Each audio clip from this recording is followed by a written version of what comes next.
If you use I don't know in every conversation, your English can start to become repetitive very quickly because fluent speakers don't always use the exact same phrase all the time. They change their language depending on the situation. So in this video, I will show you some natural alternatives to I don't know that English speakers actually use in real conversations. Let's get started with the most common one. I'm not sure.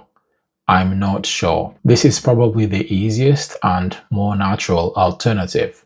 For example, if someone asks, do you know what time the meeting starts? Do you know what time the meeting starts? You can reply by saying, I'm not sure actually. I'm not sure actually. It sounds softer and more conversational than just saying, I don't know. Okay? Now, if you're talking to friends or speaking casually, you can say, no idea. No idea. This is short for I have no idea. Okay? You can just shorten it to no idea. No idea. For example, if someone asks, hey, where is John? Hey, where is John? You can reply by saying, I have no idea, or simply, no idea. No idea. This is very short and very natural and informal. Okay? Another casual one is beats me.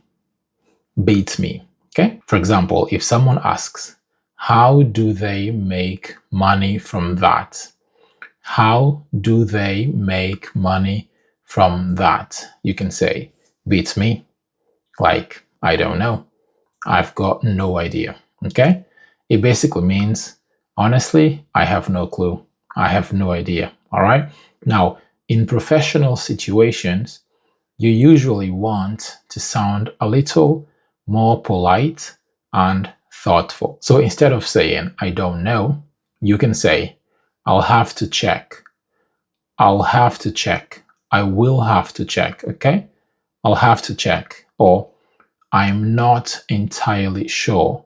I'm not entirely sure. So for example, if someone asks, do we have the final numbers yet?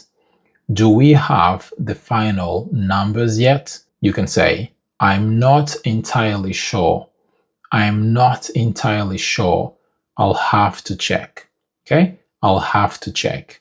I'm not entirely sure. I'll have to check. This is very polite and thoughtful, ideal for professional situations. Now, here is one that fluent speakers use all the time when they need a second to think. That's a good question, actually.